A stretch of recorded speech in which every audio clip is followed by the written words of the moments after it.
Hello and welcome back once again to Yellow Card TCG. This will here bring you yet another product review. Once again, as is very obvious, I'm a big fan of trading card game storage. What also should be obvious if you've been watching the channel is that I've been all in on Star Wars TCG recently, Star Wars Unlimited. And GameGenic are also very all in on this game. They've released a whole line of products from deck pods, deck boxes, to counters, to playmats, everything you need to start playing Star Wars Unlimited. If you're still interested in Star Wars Unlimited, I've recently recorded a tutorial which you can catch down below.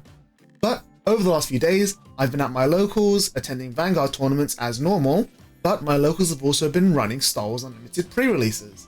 So, of course, I wanted to get in on the action and pick up some products as well. And one product that I noticed from GameGenic that really interested me was the deck pod. This is a very new and unique, interesting deck box, and when I saw it and the features it had, I thought, hey, I've got to have this. It's different enough, it's unique enough, and maybe it'll synergize with the rest of my storage solutions. So I've only had this for a day, I haven't lived with it yet, but it's already got a lot of very cool features that I'd like to show you, maybe just give you an idea of like what you can expect if you buy one, maybe to help you guide whether or not you want to buy one and whether it's going to be right for you. So I've already unboxed it, I've already fiddled around with it, just so that I can give you guys a full deep review on what all the features available are. So let's take a look. So let's start by looking at the features. At the first glance, it looks just like the GameGenic regular deck boxes. You know, it opens up all the way, you can bring the edges around, but just from the outside, it's obviously covered with Star Wars Unlimited imagery and emblazonry. So you've got the game logo here and on the other side, as we saw on the inside as well. And along the top and the edges, you've got aspect symbols. So this is the aspect for cunning, which is the color that I'm really enjoying in set 1 for various reasons. It's also yellow, which obviously fits my color and the color of the channel. They make them in currently all 6 color aspects, so white for heroic, black for villainy, red for aggression, blue for vigilance, and green for command, as well as this one. And when you see all of those things combined, your first instinct is to compare it to the other GameGenic product, the Nation Vault, which we got for Vanguard, which I have right here. Again, you know, you've got game imagery emblazoned all over the place, and the first big difference between these two products is obviously the size. The deck pod is larger in effectively every single dimension, which may or may not be a good thing, and yet the amount of cards they store is pretty much the same as you see when we open them up.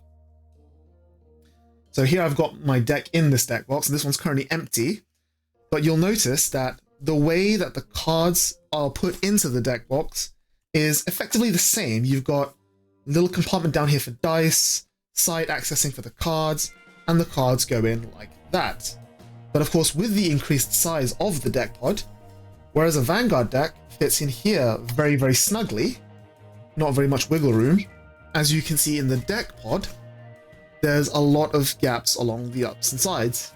Now, part of this is because Star Wars Unlimited is a standard size trading card game, not a mini size trading card game, but if I reach for a Weiss Schwarz deck, which you'll see is also standard size, and I've got oversleeves on, there is still quite a lot of wiggle room. And I mean a lot of wiggle room. Now, Star Wars Unlimited decks can be at least 50 cards and range upwards of whatever size. And I did a test earlier, and I can tell you that these deck pods hold up to 80 double-sleeved cards. Case in point, here is one of my Magic the Gathering Commander decks. It is 100 cards, as a Commander deck should be, and you'll see that pokes out the top a little bit, leaving us with about 20 cards left over. Now, that's not at the end.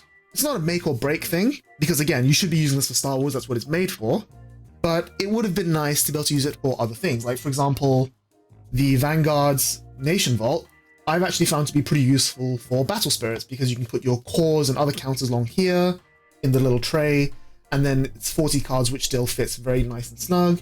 You can fit your contracts in the sides, but if you want to find out more about my thoughts on the Nation Vault, you can check out the review I made last year. But the Nation Vault is a good product, so obviously the deck pod has a lot to live up to. And the first thing that they fixed, I think, compared to the Nation Vault that I really like, is the side pocket. Now in Star Wars Unlimited, for those of you who are familiar with the game, you've got your leader and your base. So the idea is that you've got this little plastic window here for your leader card, and then this is where the base should go. And there is one slight issue I found with this, is that, well, the first bit, the upside, with the Nation Vault, these pockets here, I found to be really, really tight. It was basically super impossible to get cards in and out of these side pockets. So rather than having like tight all the way around with like a little push gap, they just cut the pocket in half so that it's just basically a corner that holds the card a lot more snugly. Now for Star Wars, I'm the sort of weirdo who likes to keep his cards in these small side-loading plastic loaders. It just gives it a little bit of sturdiness and makes it really easy to differentiate from sleeved cards.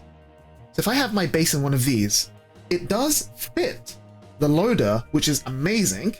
However, when I close up the deck box, you'll notice there's like, it becomes really gappy. The thickness of the loader compromises the solidness of the box. And I don't know if it comes through on the camera, but you can even see sort of like curving along the edge there, which is probably not ideal for the deck box. So if you want to put your bases in something like this, like a top loader, this box will not be for you. Or if you want to use this box, you will not be able to put your bases in loaders like these. But what if you do want to give your base a little bit of extra protection? So I like to triple sleeve my commanders, inners, outers, and then the main whatever sleeve of theirs. Does these work? Are these too thick? Let's find out. So the answer is a little bit. You can still kind of see like mild curvature along the side there. It does close a lot more snugly and you can probably like push it flat, but it's still not ideal. So realistically, if you're going to be using this, your base would just need to be single or double sleeved or less. Because only when you double sleeve that you get that nice snug closing fit. But it is still an improvement on the previous pocket, so I am a fan. Whether or not I'll use it extensively remains to be seen, but it is a good start. The other thing to mention is this window, which is for your leader. Now, it's not just a normal snap case, it actually comes out of the box. And it actually has these like little lips here so that you can slide the case in and out safely and securely, which you should obviously use to display what the leader of the deck is. And one of the reasons I say that it's a shame that the box isn't more flexible or can accommodate a higher variety of things is so that if I think this sort of design would have been really, really great for something like Magic the Gathering. Like if you say got rid of this dice compartment and just made the box deeper, you probably could fit a full-on 100 card Magic deck along like that, or even just like a little bit deeper and make the dice tray a little bit smaller, and then this sort of design could be used by people that don't just play Star Wars. But I do like that they included this little plastic clear case, because one of the big things about Star Wars is you have your leader card, which is double-sided. And the idea is, once you open this, you can put your leader card inside and then flip it during the game. So let's say that I want to play this Han Solo deck. I put it in the case like that, and I set up the game, I pull it out, put it down like this, and then as the game plays, I can deploy Han Solo without having to pull him out of a sleeve like Magic would do with double-faced cards. Now this Han Solo is currently unsleeved, and don't know if you can hear on the mic, but it does kind of rattle in there. It's not like perfectly a snug fit, it's a tiny bit loose. Now of course you can fix this by sleeving it. Unfortunately, I do have a leader that I've put a perfect fit on earlier. So I've got Krennic here, who I'll slide in, and now that is a much more snug, tight fit. There's no vibration, there's no like rattling around. It's a very, very good fit. So you can give your leader cards a little bit of extra protection, especially if you've got like your showcase or foils or whatever, like something you just want to put on the front and keep nice and protected. But you will notice, I don't think this comes through on the camera, but the perfect fit is a little bit curved and warped in there. Let's see if I can catch the light and show you. You can kind of see, yeah, like it's just a little bit too small for the perfect fit and a little bit too loose for an unsleeved card on its own. So the dimensions of this thing are not perfect. They're good, just not perfect. And of course, being made of clear plastic, they will smudge quite a lot. Especially someone like me who really doesn't like stuff being smudged, that could potentially be annoying over time. Now, on the topic of this little side top corner holder thing, I do want to address the shape and size of the dice tray. It's a little bit narrower than the main card tray, and partly of that is because you've got this little gap for the leader case. So the inside of this wall comes right to the edge of that wall. But the inside of this wall, it's got a bit of foam on it because there's a little bit of a gap from where the inside of the cards live and where the inside of the dice tray lives. And I feel like I understand the desire to have symmetry in your design. I just feel like you definitely could have made it a little bit bigger or adjusted the dimensions a bit to fit a few extra things. But this dice tray is an improvement over the previous dice tray because it's a little bit shorter, narrower, but a lot deeper and deeper. I said deeper twice, I don't know why. I meant to say another word. But the important thing is you can still fit all your dice, you can still fit all the counters and tokens you would need for Star Wars, and I'm going to be tracking my base health, probably with one of these because it's a little bit nicer, and this does fit inside. In fact, it almost even fits standing up, which I think is amazing. It's very hard to find products that will fit a large life wheel such as this. Even some of GameGenic's deck boxes don't fit them. Like, they'll fit in, say, the cards layer, but not the watchtower, so something to keep in mind. Of course, this being a Magic product, not a Star Wars product, that might, be a bit fiddly. We might have some issues with tournament rules there, but until they say otherwise, the fact that it can fit it, to me, is a bonus. I think the biggest issue I have so far is there's a little bit so much extra gap here. They probably could have brought all of this in as well and just had the card pushed up right against this edge. Sure, symmetry would have been an issue, but I think it would have been fine to give up just so that your cards aren't rattling around inside like that. It's a lot of empty space that I personally really, really dislike. But that is how it all comes together. Those are the features. And just like most GameGenic stuff, you can put the lid on the bottom and have access to stuff like that in case whatever, or open it up and get easy access to the dice and have the dice sit maybe here on top, however you want. Of course, if you are using this like properly full-time to play Star Wars, I expect you're going to be wanting to pull out your leader fairly often. And one thing I will say is that the window, like the way the window is attached to the box, is pretty secure. You don't have to worry about it coming out this way or whatever, even if the box isn't closed. I don't think this is coming out unless you like really rip it out or yank it out. So overall, just like I'm expecting and used to from GameGenic, the construction is a 10 out of 10. The design and ideas behind a lot of the features are 9 to 10 out of 10. It's just that here and there on the execution, it does lose a few points. And the last thing I want to bring up is modularity, or synergy, let's call it. So I have a lot of other GameGenic products, as you can already see. So this is the Dungeon 550S, and this does not fit inside. It's just a little bit too wide, a little bit too big on all dimensions.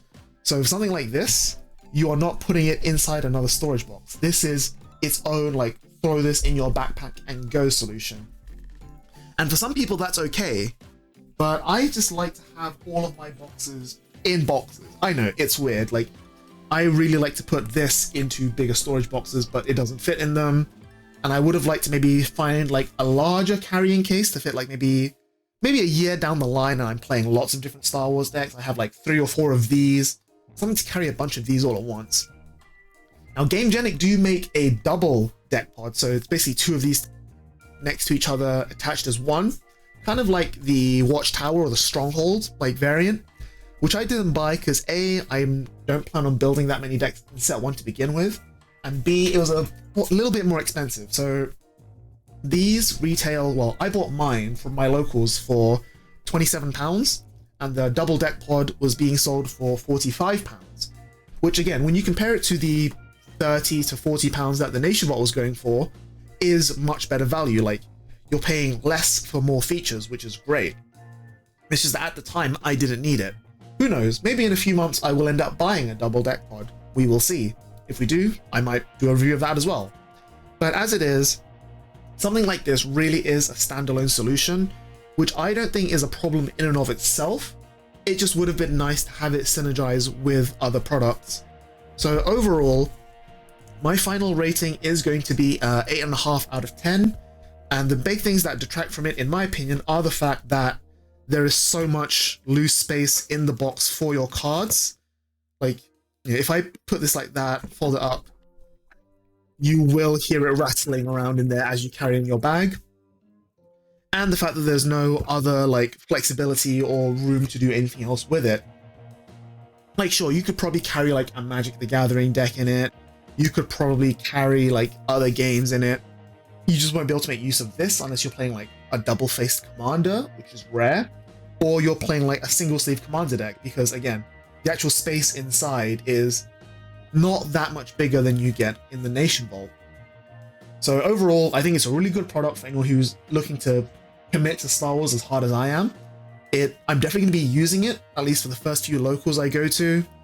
I will be giving up my loaded bases for a while, and the fact that this acts as basically a stable case for your leaders means that I don't need to put my leaders in one of these either, which is great.